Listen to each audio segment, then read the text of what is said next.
Do you feel confident when you speak in English? Or perhaps you have the feeling that you are not saying things clearly. Maybe you're not communicating your ideas as clearly and as concisely as you would like to. How can you improve your fluency? How can you be more confident when you speak? You need to master the use and the combination of the 4 different types of sentences that there are in English. Simple, compound, complex, and compound complex sentences.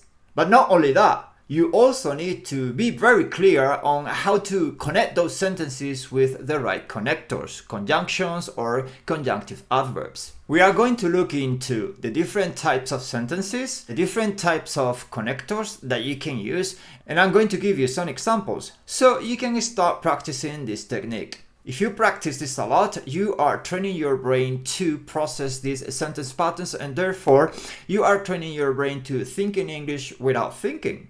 You are training your brain to think in English without thinking. First, how many different types of sentence structure are there in English? 4. Simple sentences, compound, complex, and compound complex. Let's look into the structure of each one of those types. Simple sentences. They are made of one independent clause. What is an independent clause? Well, it's the combination of a subject and a predicate. It's a complete idea. For example, my boss is learning English at the moment. That is a simple sentence. Number 2, compound sentences. Compound sentences are made of 2 independent clauses that are connected with one coordinating conjunction. For example, my boss is learning English and his wife is learning French. These are very simple examples, but you have 2 independent clauses and the coordinating conjunction and. There are other coordinating conjunctions. If you learn the acronym FANBOYS, you can remember all of them very easily.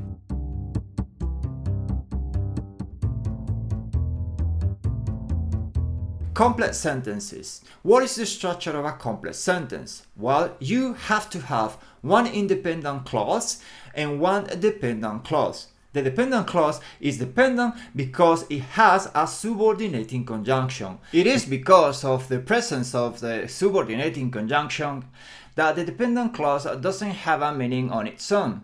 It is an incomplete idea. Let's consider the following example.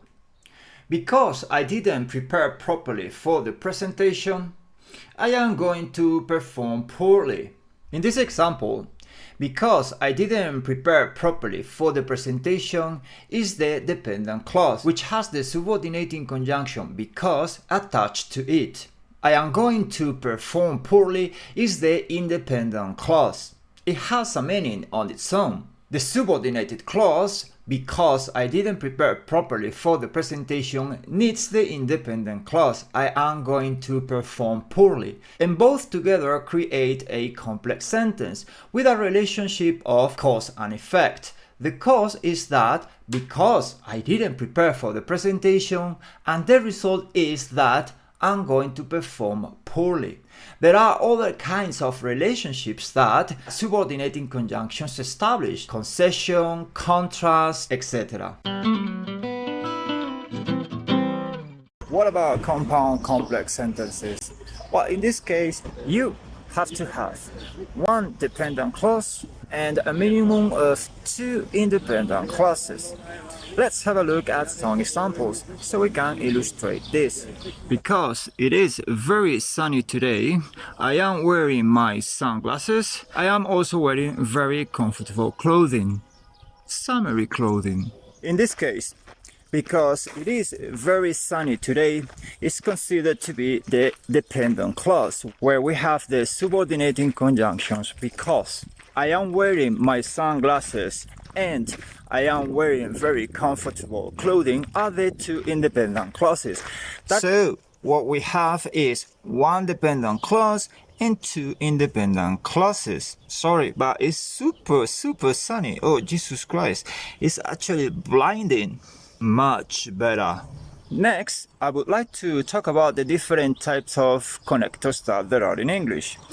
Mainly 2 types. We have conjunctions and we also have conjunctive adverbs. Conjunctions are subdivided into 3 different types.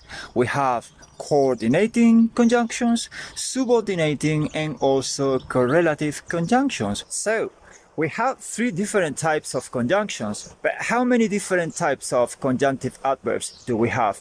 We have several types. For example, we got conjunctive adverbs that we can use to talk about cause and effect, or perhaps we can use them to talk about concession, or contrast, or addition. I will show you a list of them later on, so don't go away. It is time next for some practice. I'm going to give you a couple of examples with compound sentences, complex sentences, and compound complex sentences. I'm going to underline the dependent clauses, the independent clauses, and what connectors or conjunctions are being used. Compound sentences. We conducted market research and we analyzed the data to identify consumer preferences. Another one.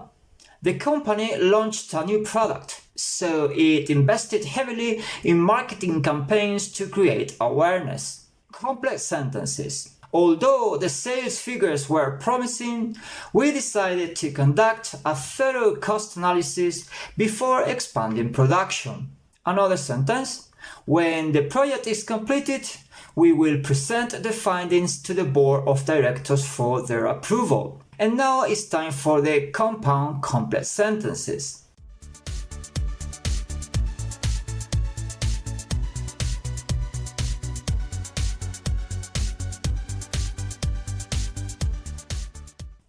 And the last sentence, despite facing fierce competition, our company managed to increase market share, so we implemented a new customer loyalty program to sustain growth.